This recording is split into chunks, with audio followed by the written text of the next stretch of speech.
Assalamualaikum warahmatullahi wabarakatuh. Perkenalkan, nama saya Iyanatul Hasanah.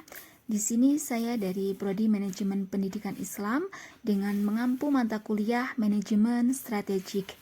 Dan di sini saya mengampu mata kuliah Manajemen Strategik di semester 6. Oke, langsung saja di dalam Manajemen Strategik. Di sini akan ada yang namanya nanti tahapan perumusan strategik, visi, dan misi sebuah perusahaan. Jadi akan ada yang namanya visi, misi di dalam sebuah perusahaan itu. Jadi konten di dalam manajemen strategik itu ada beberapa hal. Model manajemen strategik, definisi misi, perumusan strategik, dan nilai dalam sebuah organisasi. Jadi tentunya di situ adalah sebuah elemen manajemen strategik. Dan di sini adalah model manajemen strategik. Model manajemen strategik itu nanti tentunya akan ada banyak hal yang mana untuk manajemen strategik itu supaya bisa berjalan sesuai dengan perencanaannya. Jadi akan ada di sini model manajemen strategik, ada perumusan strategik, implementasi strategik, evaluasi, dan pengendalian. Di dalam model manajemen strategik itu ada pengamatan lingkungan, ada eksternal maupun di internal. Model penting manajemen strategik itu ada yang namanya perumusan strategik, implementasi strategik, maupun evaluasi strategik. Itu akan ada terus-menerus ya, maksudnya model penting di dalam sebuah manajemen strategik gitu. Jadi aspek penting manajemen strategik itu tadi, bagaimana kita formulasi strategiknya, jadi perumusan visi misinya, bagaimana menetapkan tujuan sasaran dari strategiknya, terus implementasi penerapannya, dan sebuah evaluasi strategik untuk mengukur dan mengevaluasi kinerja dari sebuah organisasi gitu. Di sini definisi misi, dan definisi misi ini juga cukup luas di dalam pengertiannya maupun di dalam artian ya, di dalam konsep definisi misi itu sendiri. Jadi ada pengertian visinya, jadi bagaimana pemikiran jauh ke depan tentang sebuah lembaga ataupun organisasi dan lain-lain. Jadi syarat yang harus dipenuhi dalam sebuah misi, visi itu ada beberapa hal itu. Dan tentunya karakteristik visi yang efektif itu akan ada yang namanya jelas, itu pasti. Terus koheren, konsisten, komunikatif, dan fleksibel. Itu adalah karakteristik sebuah visi yang efektif. Cara perumusan misinya kita tentunya ada 5. Bagaimana visi itu hendak dirumuskan bersama antara pimpinan ya. Terus bagaimana visi itu bisa merupakan kondisi organisasi, kondisi masyarakat, dan lain sebagainya.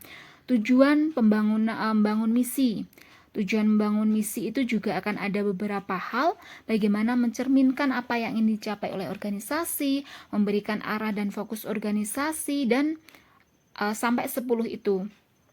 Kriteria sebuah visi. Jadi kriteria sebuah visi itu bagaimana kita menyatakan cita-cita atau keinginan organisasi di masa depan, singkat, jelas, fokus, itu pasti. Standard of excellence itu jadi realitasnya ada, dan lain sebagainya. Strategi menentukan visi itu mengidentifikasi aktivitas, menetapkan arah yang jauh ke depan ya, jangka panjang, menyediakan gambaran besar yang menggambarkan siapa kita, apa kita lakukan, dan kemana kita mengarahnya. Definisi misi. Jadi kita sudah tahu bagaimana definisi visinya, terus kita akan tahu nih bagaimana definisi sebuah misi itu sendiri. Jadi definisi misi itu adalah pernyataan yang mendefinisikan apa yang sedang atau akan dilakukan atau ingin dicapai dalam waktu sangat dekat atau saat ini. Itu adalah definisi sebuah misi. Karakter misi itu ada beberapa hal juga.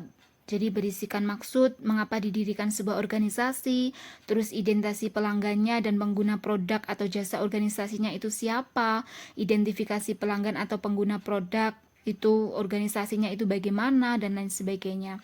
Proses perumusan misi itu pasti identifikasi nih maksud keberadaan organisasinya, terus pelanggannya, bagaimana reviewnya, bagaimana terus ke periksa kesesuaian visi dengan misinya, terus rumuskan misinya. Unsur pokok dalam misi itu kita care dan usaha untuk mewujudkan misinya seperti apa, nilai-nilai dasarnya, segmen pasar maupun pelanggannya, terus bagaimana pernyataan tentang produknya, dan sampai bagaimana pernyataan strategiknya jangka panjang maupun jangka pendeknya. Dan terus kita akan menyajikan yang namanya perumusan strategik. Di dalam perumusan strategik itu juga akan ada beberapa hal yang menyangkut bagaimana nanti strategik itu bisa berlangsung. Jadi di sini bagaimana kita menetapkan tujuannya, bagaimana menjabarkan implementasi dari pernyataan misinya, terus diukurnya dalam waktu kurang 1-5 tahun, terus harus konsisten juga ya. Nah, di sini matrik untuk perumusan tujuan pendekatan perencanaan. Jadi politik, teknokratik, partisipatif, terus ada top down maupun bottom up. Itu adalah gambar matrik untuk perumusan strategik. Nah, kalau kita menetapkan sasarannya, kita harus mempunyai ciri yang pintar ya, yang smart ya. Itu ada beberapa hal spesifik, measurable, agresif, racial, and team bound. Itu adalah sasaran menetapkan yang pintar ya. Terus nilai dalam sebuah organisasi. Nilai dalam sebuah organisasi ini tentunya banyak sekali, bagaimana seorang prinsip, keyakinan atau standar yang menjadi pedoman perilaku dan pengambilan keputusan bagi individu dan kelompok di dalam sebuah organisasi. Jadi nilai ini membantu menciptakan budaya organisasi, membentuk identitas perusahaan, serta memperkuat loyalitas dan kinerja anggota organisasi. Terima kasih untuk hari ini dan sampai jumpa.